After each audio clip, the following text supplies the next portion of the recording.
Have you ever met someone who quietly changes the entire direction of a group without raising their voice, even without sitting at the head of the table? Someone who sees the end of the story before the first meeting even starts, senses what each person needs, and somehow gets everyone there, gently, respectfully, almost invisibly. If you have, you've probably met an INFJ. Here's the twist. INFJs are born leaders, who often choose not to lead. Today we're unpacking why. And by the end of this video, you'll understand how INFJs wield influence so powerfully, sometimes from the very back row, and what it takes for them to step forward when it really matters. Let's begin with a common misunderstanding. When most people think leader, they picture a person barking orders, commanding the room, shaking hands, closing deals. Leadership is confused with spotlight. But real leadership isn't volume, it's vision. It's not control, it's direction. It's not popularity, it's responsibility. INFJs come pre-wired with exactly those deeper leadership traits: long-range vision, people-first ethics, intuitive systems thinking, endurance through meaning, and an uncanny ability to align individuals around a shared purpose. Yet they're also acutely aware of the cost of power, the compromises, the politics, the noise. And that's precisely why many INFJs step sideways rather than forward, until the moment calls for them, and only them. An INFJ's superpower starts with pattern recognition over time. While others are debating what to do this quarter, the INFJ is holding a mental map of the next 3 years. They pay attention to the story behind the data, the mood in the room, the unspoken fears, the quiet resistance that will sink the plan if ignored. They can see that Plan A will produce short-term wins but long-term burnout, that Plan B looks slower but compounds trust, that Plan C energizes the right people and makes growth inevitable. This doesn't come from spreadsheets alone. It comes from a holistic picture: values, incentives, personalities, timing, and unintended consequences. That's leadership at the strategic layer. But strategy without integrity is manipulation. And here's where INFJs become dangerous in the best way. They're not interested in optics, they're interested in outcomes that feel morally clean. They would rather walk away than win in a way that violates their compass. In a world that rewards flash, that can look like weakness. It's not. It's strength under discipline. INFJs understand that every decision buys a future. They won't buy a future they can't live with. So why don't they grab the obvious leadership title? Several reasons, each one a conscious choice, not a fear-based retreat. First, the spotlight is noisy. For an INFJ, noise is expensive. It drains focus from the long game, where they do their best work. Put them in charge of constant PR, politics, and power maintenance, and you remove their oxygen, quiet, depth, and concentrated thought. They'll ask, can I serve better by architecting the vision from the side? By coaching the person who's comfortable on stage? By building the culture that sustains the mission? If the answer is yes, they'll choose influence over authority every time. Second, INFJs are allergic to hollow consensus. They can feel when agreement is performative, when people nod now and sabotage later. Instead of forcing decisions from the top, INFJs prefer to build alignment from the inside out. They have patient courage. They'll hold one-on-one conversations, ask questions nobody else asks, and surface the fear beneath the objection. By the time a decision is announced, resistance has already been metabolized. That's not charismatic leadership, that's durable leadership. And it rarely needs a title. Third, an INFJ's empathy makes them wary of power's side effects. Power can distance leaders from honest feedback. It can tempt them to fix problems quickly rather than correctly. INFJs know the cost of shortcuts in human terms: broken trust, bruised dignity, unseen fatigue. So they design groups to protect people while pushing performance. They'll advocate for thoughtful pacing, ethical guardrails, and clear responsibilities, because nothing burns out a good team faster than ambiguity masquerading as freedom. Fourth, INFJs prefer clean leverage over constant control. Control requires surveillance and correction. Leverage requires designing systems that make the right actions the easy actions. INFJs love leverage. They'll create rituals that keep values alive. A weekly retrospective where mistakes are framed as data. A hiring principle that treats character as a skill. A communication rule that defaults to clarity over cleverness. Slowly, without ceremony, the culture begins to lead itself. The INFJ can step back, and that's exactly the point. Still, there are times when they do step forward. When? When nobody else sees the cliff. When the team is too hypnotized by the short-term dopamine hit to recognize the long-term damage. When a vulnerable person or principle is at stake. When a silent room needs a voice that can hold tension without collapsing into drama. In those moments, INFJs will take the mic. Not for applause, but because responsibility has a sound, and silence would be complicity. If you're an INFJ, you may recognize the internal tug of war, a clear vision paired with a preference for privacy. You can hold both. You can lead without performing leadership. Here's how. Start by choosing scope over status. Ask yourself, where can my vision do the most good? Identify the leverage point in your context, the process that's failing because no one owns it, the strategy that needs a patient architect, the cultural habit that quietly undermines trust. Claim responsibility for that domain, not necessarily with a title, but with consistent action. Leadership is stewardship. Steward what matters. Set your boundaries early. INFJs often become accidental therapists for their teams. It's a gift until it isn't. Emotional labor, if undisciplined, becomes a black hole. Define when you're available and for what. Teach your team to self-solve using principles you model.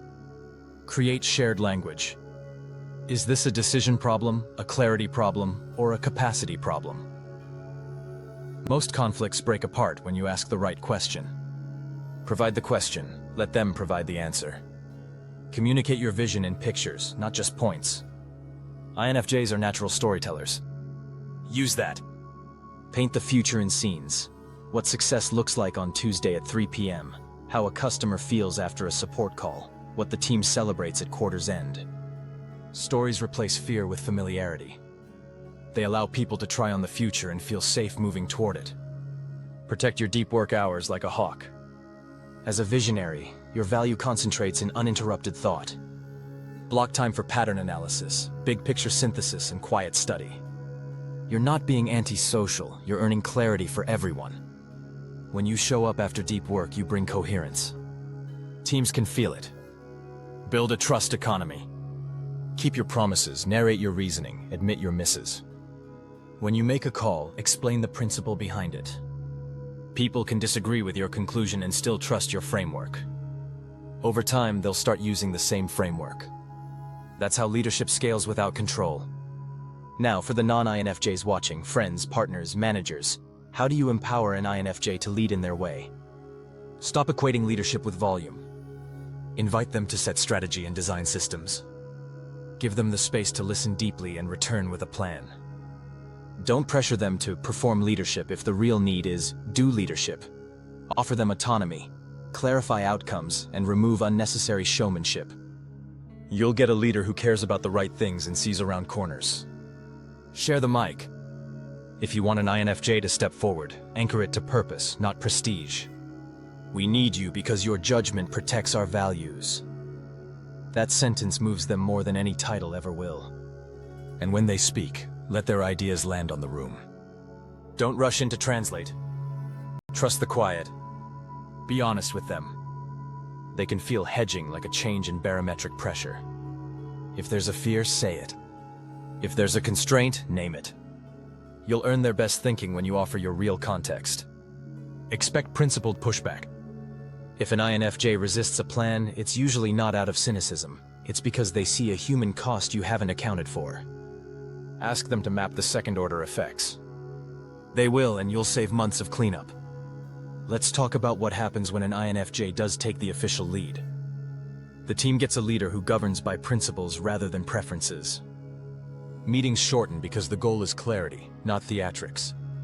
Conflict becomes data. What truth is this disagreement trying to tell us? Praise becomes specific, not generic. Underperformance is addressed privately and precisely. The quiet people in the room start contributing because finally, someone is listening for signal, not volume. But INFJ-led teams also have a risk, overcaring. Compassion can slide into rescue. Standards can soften to spare feelings. That's where an INFJ's growth edge lies, learning to hold kindness and consequence in the same hand. The mantra becomes, I care about you, and the work matters. Not either or. Both and. Here's a real-world rhythm that works for many INFJs in leadership. Begin with a listening sprint. Spend week 1 in one-on-ones, not decrees. Ask 3 questions. What's working that we must keep? Where are we losing energy? If you were me, what would you change first? Record themes. Reflect them back to the team so people feel seen. Define the non-negotiables. Choose 3 behavioral rules that embody your values. For example, we tell the truth early, we write decisions down, and we fix process, not people. These rules become your leadership spine. When pressure rises, you don't guess, you return to the spine. Redesign the system, not just the schedule. Look for bottlenecks that create recurring emergencies. Emergencies reveal design flaws. Fix the design. Teach the team to see patterns, not just events. Establish repair rituals. Conflict will happen. What matters is repair. Set a ritual. When intent and impact misalign, we talk within 24 hours. We begin with impact, we verify intent, and we agree on a next step. Rituals reduce avoidance and resentment. Exit gracefully when your job is done. Many INFJs lead in seasons. They arrive to realign vision, restore trust, build scaffolding, and then they step back, placing a people-smart, stage-comfortable operator in front. That's not abandonment, it's design. They move to the role where their pattern vision keeps paying dividends. So why are INFJs born leaders? Because they lead with vision over vanity, principles over politics, and alignment over ego. Because they understand the architecture of human motivation and respect the dignity of the people who power any plan. Because they plant trees they might never sit under and measure success by the quality of the future, not the quantity of the applause. And why do they choose not to lead, at least not in the obvious way? Because titles tax focus. Because influence without ego is cleaner. Because they know that real change doesn't always need a podium. It needs a person who can see clearly, speak carefully, and build patiently. Because they recognize that a well-designed system is a better leader than any single personality, and they'd rather build the system than become the personality. If you're an INFJ watching this, here's your permission slip. You don't have to lead loudly to lead powerfully. Choose your arena. Define your non-negotiables. Protect your deep work. Speak when the moment asks for you, and let silence do the rest. You'll find that people follow clarity, not volume, consistency, not charisma, conviction, not spectacle. If you're not an INFJ but you love one, manage one, or are led by one, consider yourself fortunate. You've got access to a mind that cares about the outcome and the people who must live with it. Help them conserve energy. Encourage their vision. Trust their timing. And don't be surprised when the culture they design outlasts any single leader, including them. Before we wrap, one last truth. Leadership isn't a position. It's a posture. INFJs choose a posture that keeps the mission clean, the people seen, and the future possible. That posture might look quiet, but it's anything but passive. It's intentional, disciplined, and enduring. If this resonated with you, let me know in the comments. Do you prefer influence or authority, and why? And if you're an INFJ, what would make you step forward right now?